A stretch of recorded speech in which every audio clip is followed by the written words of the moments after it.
Hey Hodies, welcome to my channel. My name is hautemesstom and thank you so much for clicking on this video. I am almost at 4,000 subscribers. We're doing a 4,000 subscriber Ask Me Anything. I put out the vibes for some questions that you might want to have answered, and so that's what I'm going to be doing today. But if you happen to be new to my channel and this is the first video of mine that you clicked on, welcome. My channel is mostly about loving my makeup collection as it currently is, while being critical of new makeup releases and just being really discerning about what I allow myself to keep. And when I even do decide to review things, I try to make sure I'm reviewing things that I think I'm going to like. They may not work out for me, but I never go into a review in bad faith. If that kind of content sounds good to you, I would love to have you subscribe. Make sure you like this video, and I'm also on patreon.com if you'd like to support me there. No pressure, it's just an option. You don't have to do it. Liking, commenting is a great way to support the channel. And I also have merch if you would like to buy any of that, but again, optional. All of this is optional. You could click off this video right now. You don't have to watch the whole video. I had another video that was supposed to go live today that should have been posted instead of this video, but it didn't quite work out. As I was going through the video, it was a video that started out as one concept and then halfway through turned into a different concept. And I do think I want to still have the discussion that I was going to have in that, but in a more curated way. Anyway, since we're celebrating, I didn't buy this for this. This is from New Year's Eve and I never opened it. So let us. Also, this is gonna be a long one. I love a talk. I love a talk. If you love a talk, hopefully you'll get a bevy. It doesn't have to be alcoholic. Smoke a little if that's your thing. Whatever you do to unwind. Have a juice. Pre-workout, you know, whatever you do. You know what I'm tired of? People being like afraid of corks. I say that like watch me completely like mess this up. I'm also not gonna drink this whole thing, by the way. I still intend to work out after I do this. But I love a heavy pour. I actually wish I had something to mix with this because I actually don't really love champagne. Well, it's probably not champagne. Is this champagne? Sparkling wine. Asti. I have my little stainless steel. I don't have any champagne flutes. That's sweet. I was expecting that to be much drier. I don't know a lot about wine. I started on Instagram. I'll start there. If I don't happen to answer your question, this is the most responses I've ever gotten when I've solicited questions. So if I don't answer your question, I apologize. I'm going to try to stick to ones that I think are like just more interesting for us all to hear the answer to. But I'll answer some simple ones along the way. The first person asked, do I have a favorite or signature fragrance? Let me go grab it. This is the Scent of Peace from Bond number 9. And to me, I'm not wearing anything right now, so let's apply. You know, a nice little floater for my wine, which everything is always just precariously set on my vanity. I first tried this scent in the summer of like 2016. Now, everything that happened before the election in 2016 was a really great time. It was a really great time for me. I went to Lollapalooza. I went to so many concerts that year. I had like a really good year that year. It was a really great year for me. Traveling, opportunities that I've had. And in Pittsburgh, at the Nordstrom in Pittsburgh, we used to have a Bond number 9 counter, but they have since removed it. It's no longer there. The first time I smelled this scent, I was like taken with it. Now this is, there's also one that's like quote unquote for him, which is also really lovely, especially if you like something that has more of like a patchouli base. I also own that one. This was like the first fragrance I ever smelled that I felt smelled like me.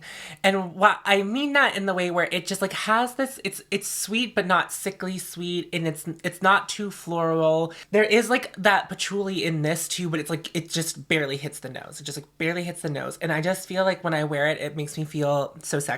Now I also do some fragrance layering sometimes, but this is like my favorite fragrance to wear just on its own. So if you do have a Bond number 9 that you can go to, or if you have like a Saks near you that you could like take a whiff, go smell what I smell like. But it smells good on everyone I've ever like put it on. Now I love to put men that I'm dating in Scent of Peace for men. I don't normally buy it for them, but I let them wear mine a couple times. I might get them a little sample. But yeah, it's just like a beautiful fragrance. Both versions are really great, but this is my favorite, and it's just the original. I've had this for a while. You'd think I would have a bigger dent in it. I don't leave the house often. I should wear fragrance in the home. I have enough of it, and I know that fragrance is not like something that lasts forever. You know how scent is like so strongly tied to memory? It reminds me of like being at Lollapalooza. Like not BO and marijuana. Those are not the things things that I remember, even though there were very strong scents that happened whenever I was at Lollapalooza. I remember this scent. I remember just, you know, spraying myself. And I only had like this, I had like a 50 mil. It was like it was like, not, maybe not a 50 mil. It was like a very small, it was like a travel spray. And I just like cherished that thing forever. And when I finished it, it was devastating. And then I found myself in the financial place to be able to buy a full bottle. So I did. And I'm obsessed with it.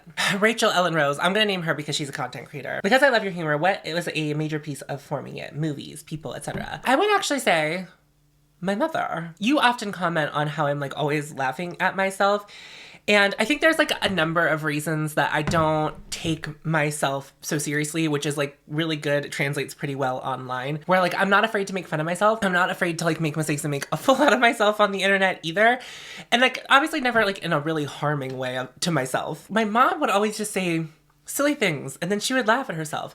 And I just grew up in this environment where my mom would say something that just tickled herself so much and she would just laugh at it. And I think that's like where I got this ability to like laugh at myself, but not, you know, like there's a lot to be said. You know, I have received the feedback a couple of times where it's like calling myself stupid and calling myself silly is like a little bit degrading. And like, if I keep calling myself stupid, then like I might start believing that.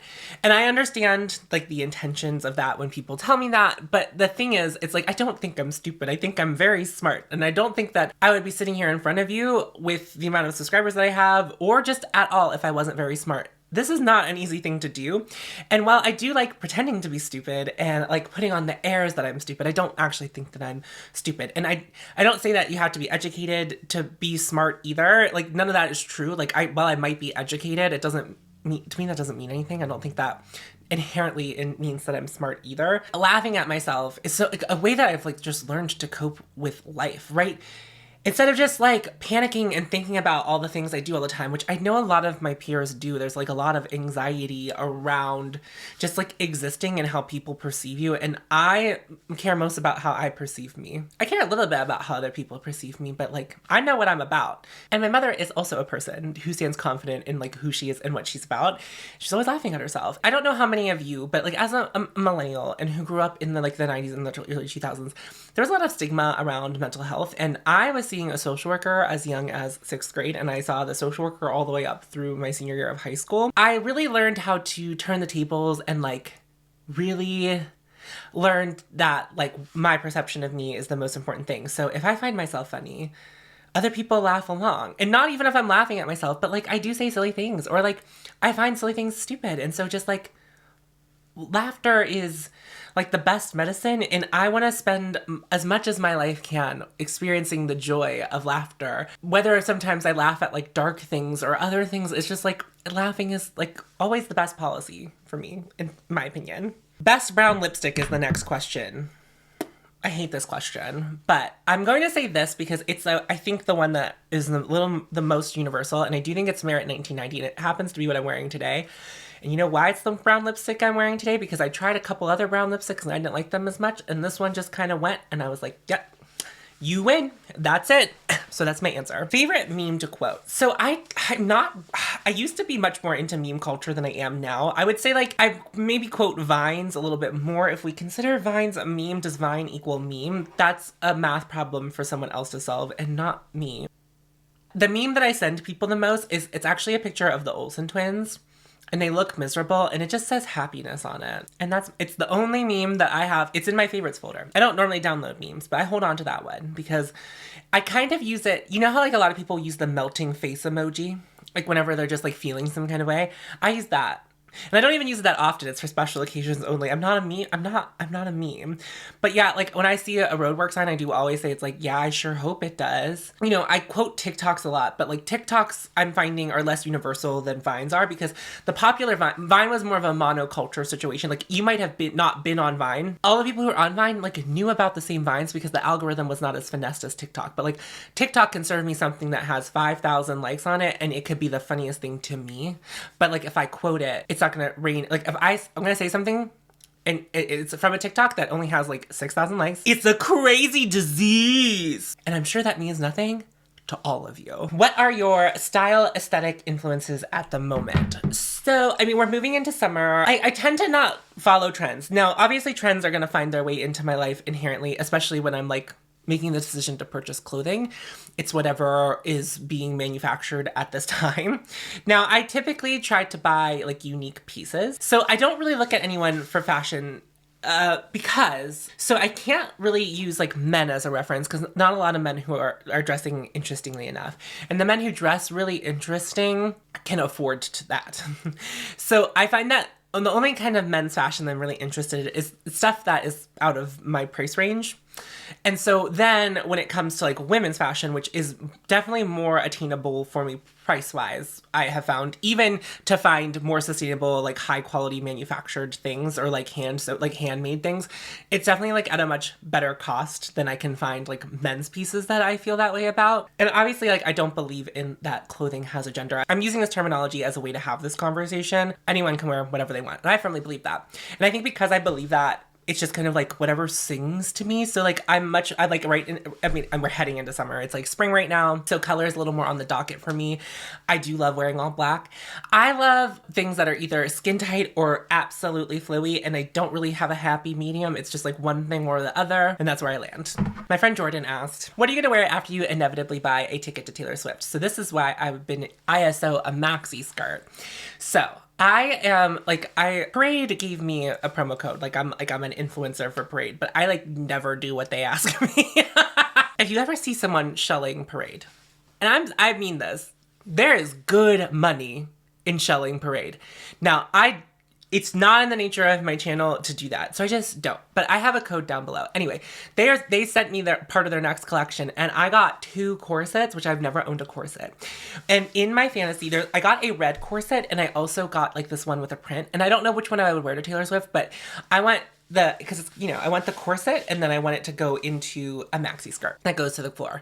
So something like that. But I'm not as invested in what I look like going to the Taylor Swift concert as I am to Beyonce, but I already have my Beyonce outfit, so that's cleared. But that's probably what I would wear. It's probably what I will wear because I don't think it's a lie that I'm gonna buy the ticket the day of the show and just go. G asks, "What's the scent of the day?"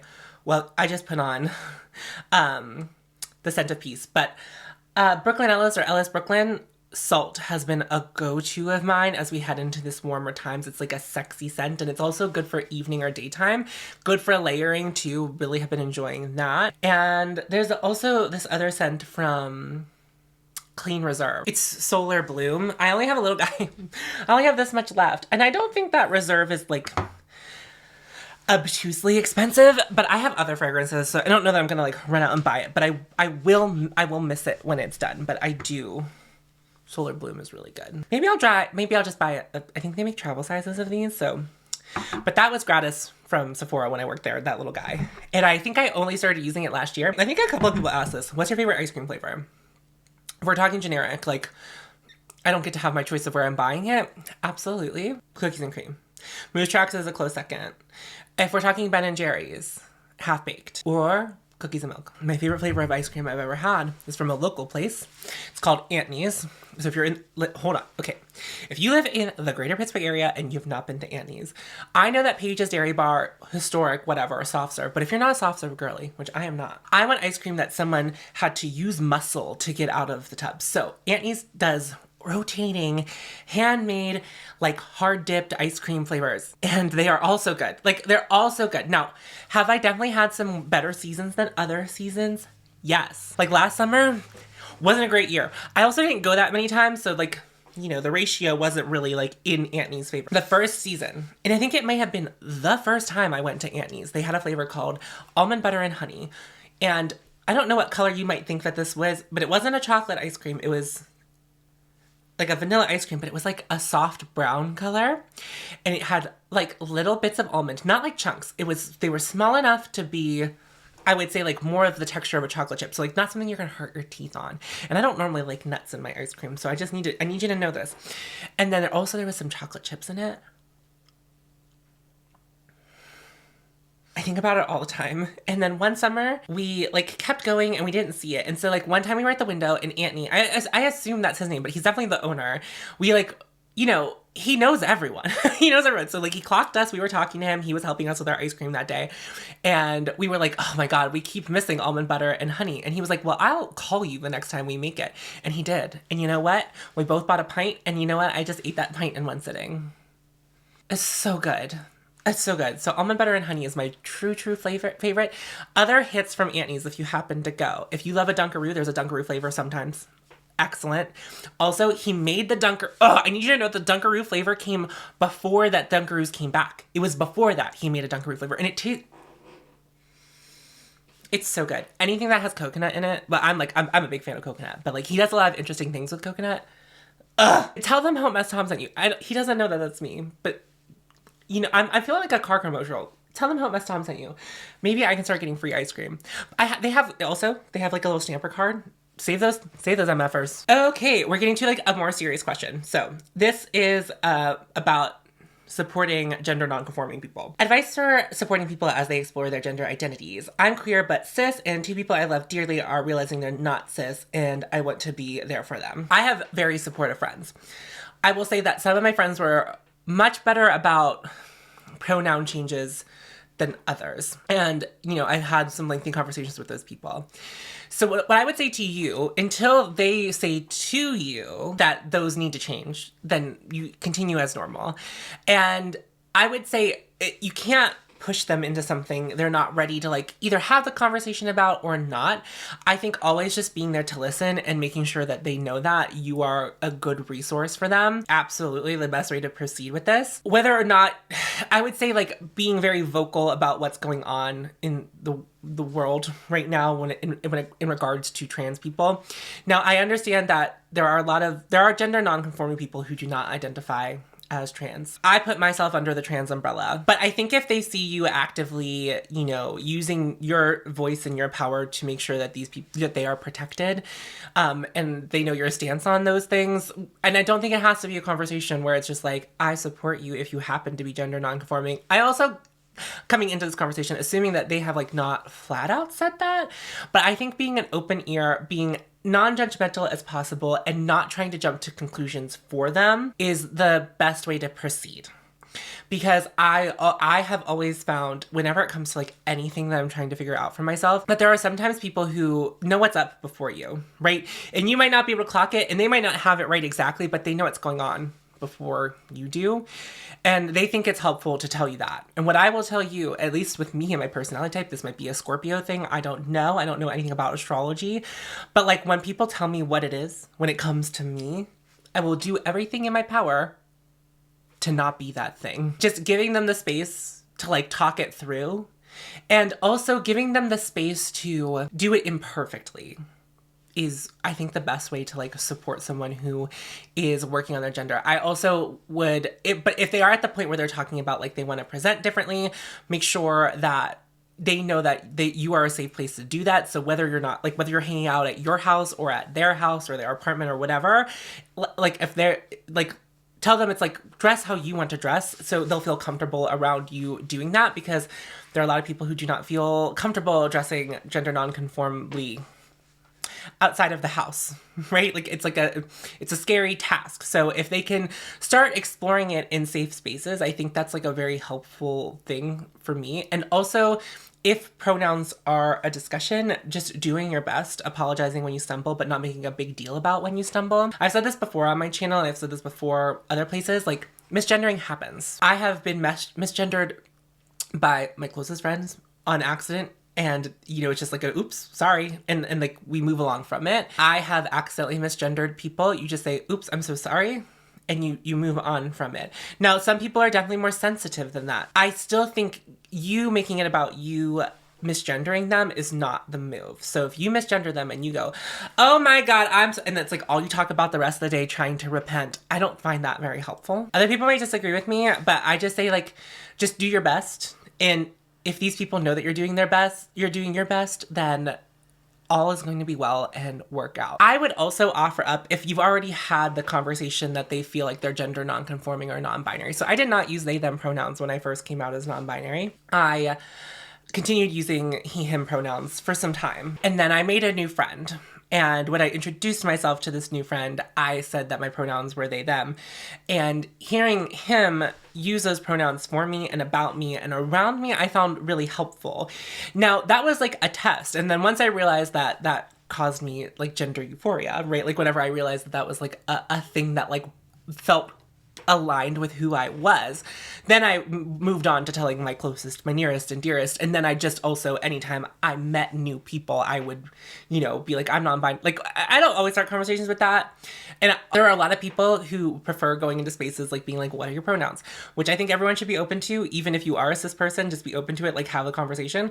But like what I have found very helpful, if this is where they are in their journey, like my friend David, who is the first friend that I started using they, them pronouns with, when he introduces me to people, he'll be like, this is Tom, they're, and like, you know, like not like a big show of thing, but like I think delivering it with like that flat, like, this is Tom, they're from, you know, south of the city or whatever, like, you know, like just kind of like throwing the pronoun out there for people to like bite at is good too, because then it's like not, it doesn't become my responsibility to be like coming out, because unfortunately whenever you're going on a gender journey or a sexuality journey, coming out does not stop at the first time you say it, or doesn't stop when you tell your mom or your dad. It doesn't stop when you tell your whole family. It doesn't stop when you tell every single friend.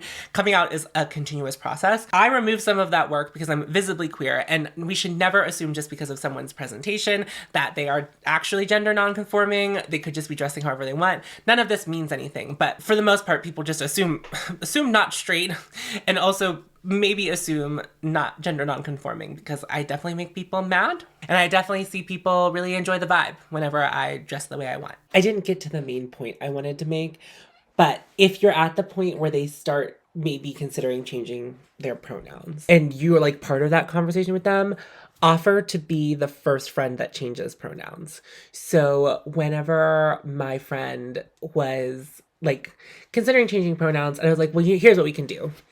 I can start using they, them pronouns for you and about you, and you can just see how that feels.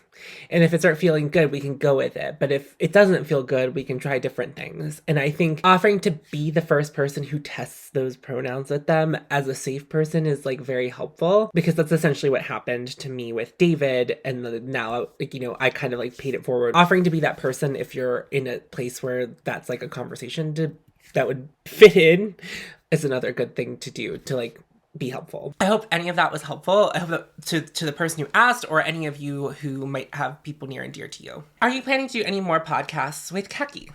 Yes, absolutely. What happened was we recorded our first episode and then we put it out to get feedback. But then Kackie's been on a retreat all this week, so we just didn't record this week. If you didn't know, Kackie and I are working on a podcast that will eventually be public. But while we are figuring it out, getting our leg strength in podcasting, we are workshopping it with our patrons. So you can either be a patron of mine or a patron of Kackie's. You do not have to be a patron of both of us. At any price point, both of our Patreons start at $1. It's and I'm not saying this, it's just like, I'm just letting you know if this is something you're interested in. So as we workshop it, something you can count on is inconsistency and like not really knowing what we're doing yet. So Kackie's been on a retreat this week, so we're going to record again next week, early next week. And we are trying to figure out what makes the most sense for us as both people who are very busy and also are content creators, and, you know, like we're doing other things. So I think it's important to approach the podcast with the idea that it is kind of secondary to what our other stuff is right now. And we are working, while we workshop it, figuring out what it needs to look like in like how far do we need to record before an episode goes live. So those are all things that we are figuring out. So it's going to be a little bit inconsistent about when it comes out. But in the description box here, we do have a YouTube channel for when the podcast goes live. So yes, the podcast will eventually be available for everyone's consumption. So we will be doing video versions, and we will also be like where you find podcasts usually. You can find us in both of those places. Until we have landed like that we know what our podcast is and how to like do our sales pitch to you. Until then, it's going to stay on our Patreons. And like, I think that's going to be better for all. So whenever we come to YouTube and when we come to the podcast apps, it's going to be like we're on it. But it's a lot of fun. If you haven't listened, to it and you are a patron of one of us, I think the episode has a really good vibe and I think you'll enjoy it. So go check that out. But also, if you want to just wait until the episodes start going live on YouTube, go subscribe to If We Don't Laugh We'll Die YouTube channel. Whenever the videos start posting there, you'll start seeing them. But as of right now, it's reserved for both of our patrons. I don't think that either one of us wants it to linger too long on our Patreons. As of right now, we're still figuring it out. But yes, me and Kackie are doing podcasts. If you haven't heard, it's coming. It's coming, and it's kind of already existing. It's both of those things. What is your favorite vinyl record in your collection? I don't know if this question was about like physically how the vinyl looks or just like my favorite album. But since it was like, what's my favorite record? I'm going with like the aesthetic appeal of the record. So this is Rina Sawayama's Sawayama, and this is the deluxe edition. It's beautiful in gold on the outside, but my favorite thing is actually what the record looks like. I'm a hobbyist and I don't take it too seriously. So if I'm holding the record wrong, I think we all need to just like get over it. I'm so nervous that like someone who's really into vinyl is like gonna find me one day and be like, you're doing everything wrong. So it's this gold marble, but there's also glitter inside of it. And whenever you spin it, wonderful and fantastic and amazing, and I love it. But it is my favorite record I own. Favorite Lana Del Rey song/album. I don't really like Lana Del Rey. It's not a slight at Lana. It's not a slight to any of the homosexuals out there who are like Lana Del Rey diehards. It's not a slight to this person who asked this. But I don't ride really hard for Lana Del Rey. I think Born to Die is my favorite because it's the only one I've spent any kind of significant time with. And my favorite song is, well, it's the one that starts with her saying, "What? Who, me?" And if you don't know what I'm talking about, I think it might be Born to Die. I think it is Born to Die. But the song starts and it's like this distant like, "What? Who, me?" And I think it's maybe the funniest thing I've ever heard. And I'm not even making, I listened to the song because I like that song. It's like the one that's like, "Feet don't fail me now." Forever ago, there was a TikTok where someone did the subtitles of her SNL performance and I laughed so hard I cried and I can't find it again. But I can't just watch the SNL performance because that wasn't what made it funny. It was like the captions. "That was the last I heard.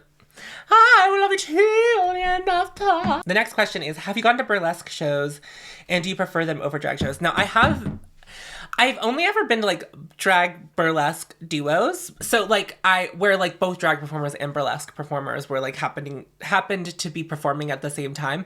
I think burlesque is really great. And I think there's like it's a really great art form. And I think that the subtleties that go into burlesque, it's not just like taking your clothes off. There's like an art to it that not everyone has. And like if I tried to do burlesque for you, it would not be good, you know, like, and not because I'm not confident in my ability to move my body, but like I just am not a burlesque performer. I have not perfected that art. I'm more likely to go to a drag show, but that's probably more likely because it's like that's what other people are going to do.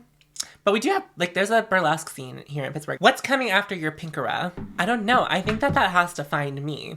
I don't think I can seek it out because my pinkera, it came on its own. Like I didn't say, now my pinkera begins. Now that we're in the pinkera, it's like, well, surely something's coming next. And is it yellow? But I don't know what we could say. Pink era, yellow-ra. It's like not the same. If you hosted a dinner party, who are 3 people, living or passed on, that you'd invite? Marina, Beyonce, St. Vincent. What is the best meal you've ever had? Okay, this is really bad. This is really, okay.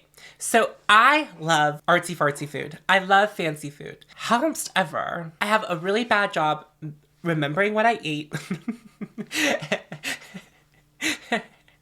And also having the vocabulary to describe. Well, I can talk about the textures of makeup all day and like how it lays on my skin. I could do that all day. I cannot do that with food in any form. Baking, I do have a concept of, so hearing someone describe baked goods to me, or like even like sweet goods, you know, like desserts. I have a really good ear for like what I know I'm gonna like and what I don't. So like I can handle that. But like if a chef, like if a server is like telling me specials at a fancy restaurant that's not on the menu, I typically don't order them because my brain can't, like, what that means. Like, what that might look like. I'm gonna just name restaurants that I have had some of the best meals of my life. So The Girl and the Goat in Chicago, which I know is not, like, that's not niche, right? Like, that's not niche because the chef there is someone who was on Top Chef. I don't know if she won Top Chef, but she was at least on Top Chef. The best brioche I've ever had in my life was at the Girl and the Goat. And I think about it often. The bread of that meal may have been my favorite part. Not that everything else was. Oh, no, the dessert was. And I have a picture of that dessert. If I were to show you that picture, not you nor me would be able to figure out what that was. And it was so good. And it was one of those things when you read it, it didn't make any sense. And that's why we were like, well, we have to have it. And then I was literally in the bathroom when it came to our table. And I guess the server told my friend, said, do not eat that without them here because you will eat the whole thing. The server wasn't wrong. It was so good.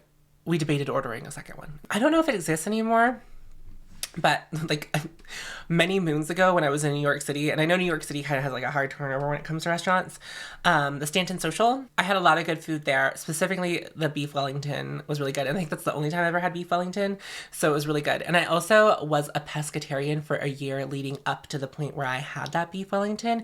And I stopped being a pescatarian because of that. And the reason I was a pescatarian was because I was like, oh my God, fish are so ugly. I can continue to eat fish. But other animals are cute.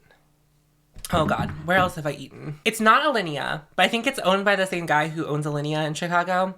And it was like this place where it was like 5 courses. I think you could do more courses, but it was like 5 courses and each course was like came with a drink. But like the courses were like not hefty entrees. They were like either a bite or like a handful of bites. That was some really good food. That was some really good food. Raw Sushi, which is a chain restaurant, they actually they have one of their rolls. Is it a roll? Anyway, it's called the Hot Mess, and I love it. I love it so much. So good. What is some of your Hall of Fame makeup? I only have one thing. I thought about this all day when I got this question. It's Fix Plus. This is the only thing that I have continued to use since I started doing makeup. So when I started doing my makeup, whenever your favorite they, them got their first bit of complexion, I bought this on a friend's recommendation, and I have never not had it since. So I've been doing my makeup since 2016. For the past 7 years, I always have this on hand. Have I tried other setting sprays? Absolutely. I always come back. But I can't say that for anything else that I own. So I'm just going to put that in its own Hall of Fame. What's my favorite color? Pink. But we just discussed this in the last video, in case you missed it. Updates on what you're reading. So I haven't been reading as much. I'm not gonna lie. I've needed some easier, breezier content and stuff that I've been really zoning out during work and just like working and like doesn't really matter what's on anymore. So I have just not been reading as much. What are your 3 favorite Drag Race queens of all time? Detox. Coming at you with the slow verse. I'm not saying I'm the best, but I ain't the worst. Bianca Del Rio.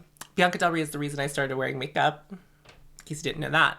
But we won't get into that. That wasn't what was asked. Third one is either Tati or Aja. If you were going for a non-glowy look to keep your makeup in place for as long as possible, what would your go-to be? If my makeup needs, I just won't wear it.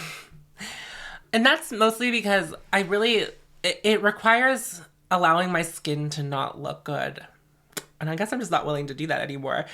So let me try to answer this question a little bit more honestly. I don't have anything in my makeup collection currently that is like good for that. There's definitely stuff in my collection that I can make work. So I would probably actually bake my face. I would put powder all over my face and just like let it sit for a couple of minutes.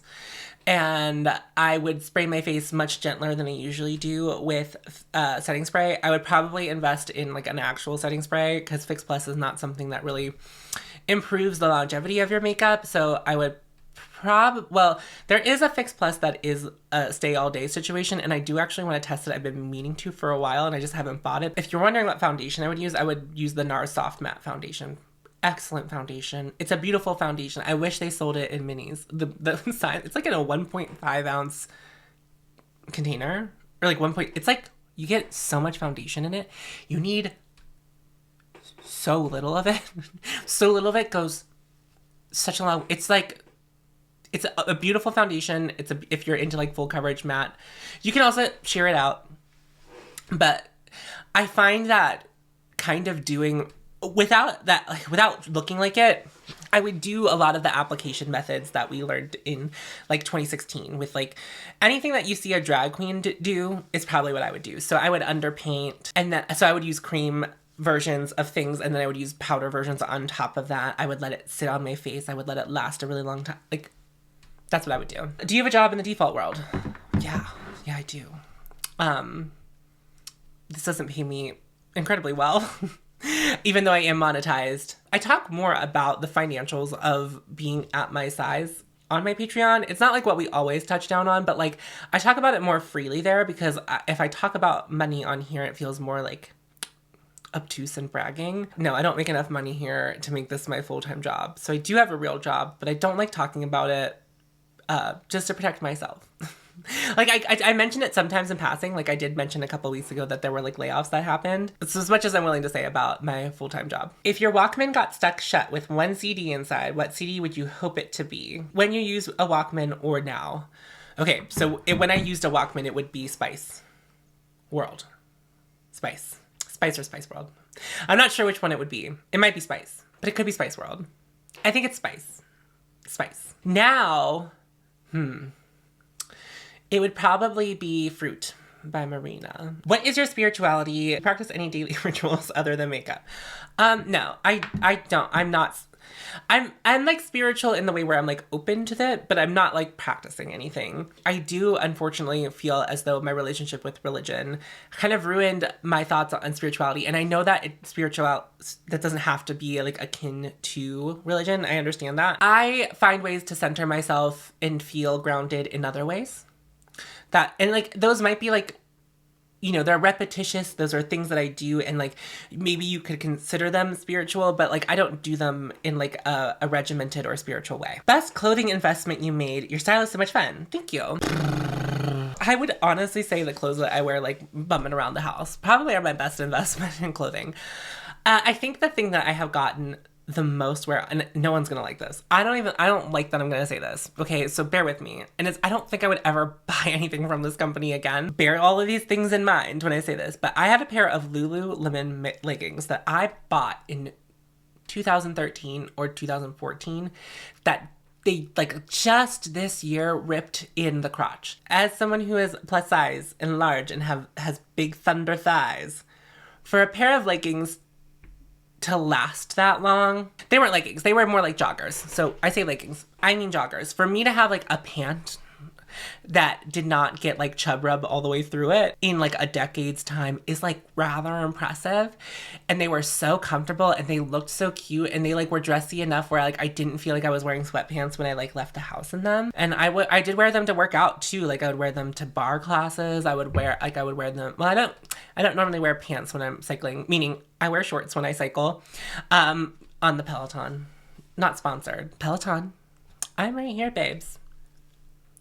I've been repping the brand for 5 years.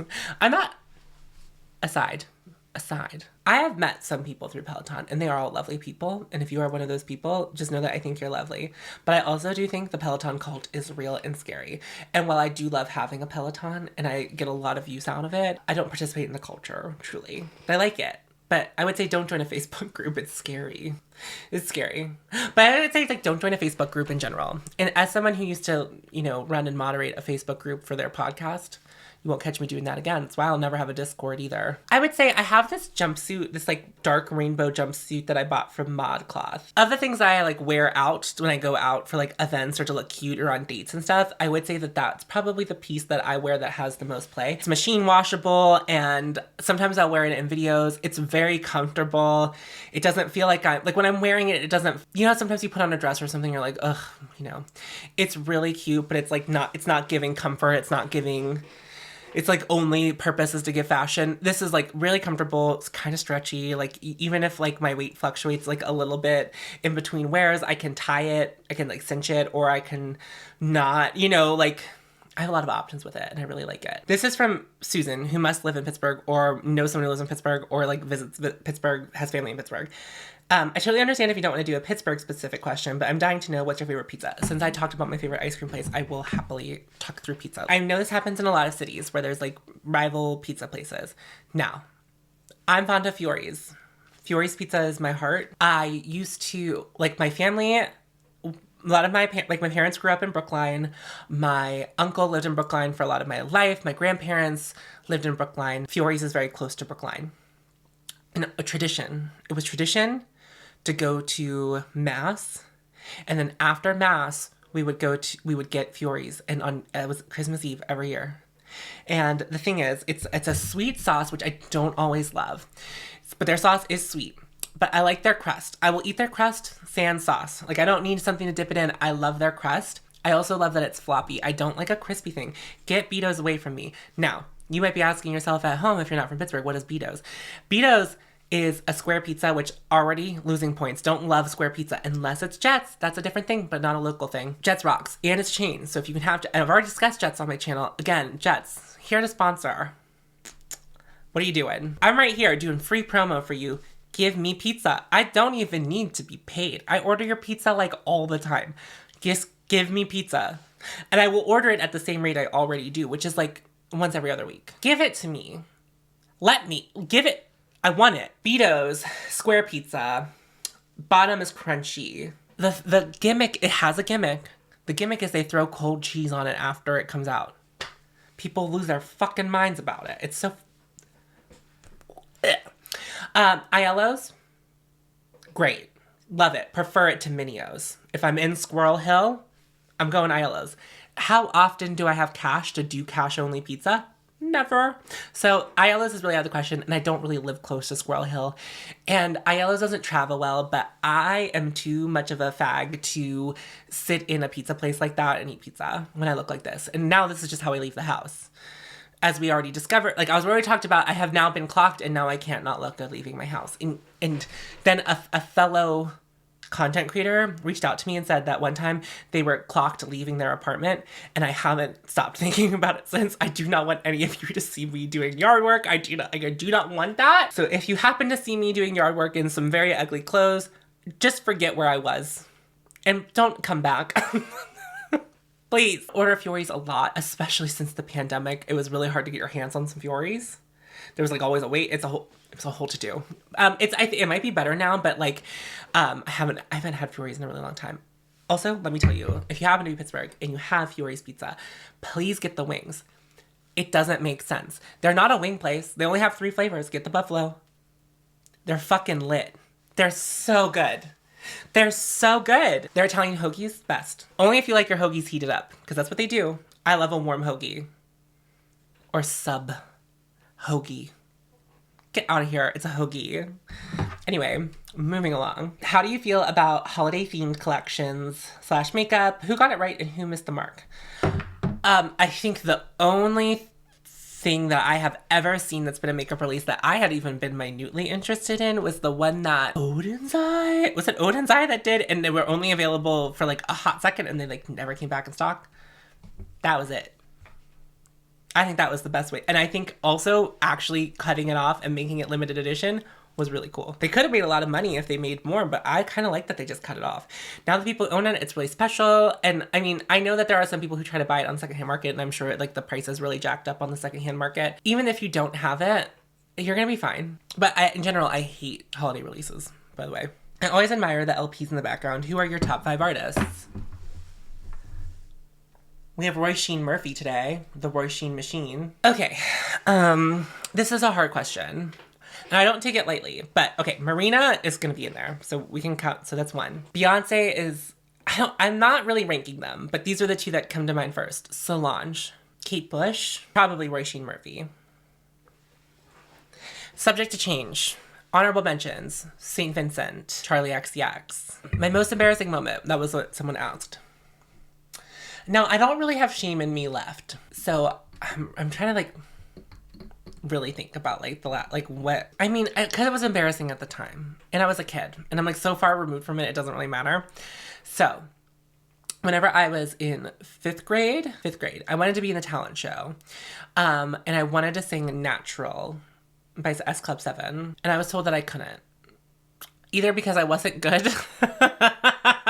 which is possible, or like 2, it was like they didn't want a quote unquote boy to sing a girl song, and like what that what bullying might ensue because of that. I was the MC for the first half of the talent show, and so the way that we did the talent show, we would do one during the day with all of the kids, and then we would do one in the evening with like the parents. Now the parents I think could come to the daytime one, but like everyone had their camcorders the evening one. I was introing and I had to pee, and I think I verbalized my need to pee to somebody, and they were like, can you hold it? And that was like, there's so much trauma and like, can you hold it? Because it's like, well, now I think you don't want me to go to the bathroom. And it's just like, I don't think I would have bothered to ask if I could go to the restroom during a live performance if it wasn't required, like if I didn't need to do that. And I just peed right in those corduroys behind the podium that I was introducing people from. Nobody knew though, because the corduroys were like really dark. It was dark in the room. And I found my parents, because I only emceed the first half. And I was behind the podium the whole time. I didn't have to like walk up on stage. And yeah, I don't know. I think that might be it. Like, I don't know. I really don't. Also, I think I do a really good job blacking out things that I didn't like that happened to me. And that includes embarrassing moments. But I already mentioned earlier in the video how, like, I'm okay making a fool of myself in a very real way. And that, like, includes in public. Like, if you tell me to not look at a person and be discreet, I'm the first person who's like, if someone's like, you're going to find that person attractive, I'm like, tell us about your first kiss. I was coming home from AM kindergarten on the bus, and a girl kissed me. And that was my first kiss. And then my first kiss with a boy was at Pride in Pittsburgh in 2015. Real spicy stuff. It was at a Nick Jonas concert. Nick Jonas was performing at Pride that year, and a boy kissed me, and I was like, I mean, I was already out at that point, but that was just like the first time I had kissed a guy. That's gonna wrap it up for me. I finished my first glass of wine, and I think it's time to wrap things up. If you watched all this video, I appreciate you all so much for watching. If I can clarify anything for you in the comments, I will, but like, we'll do another Ask Me Anything at another point. And the reason I don't apply makeup is that if I applied makeup while doing this video would have been 3 hours long. And I don't want to edit that. Anyway, subscribe if you're not subscribed already. Patreon, merch, like the video. Okay, I will see you in a video next week. Bye-bye. Oh, remember to follow your hote. And you will find me. I will see you in my next video. Bye-bye. Forever.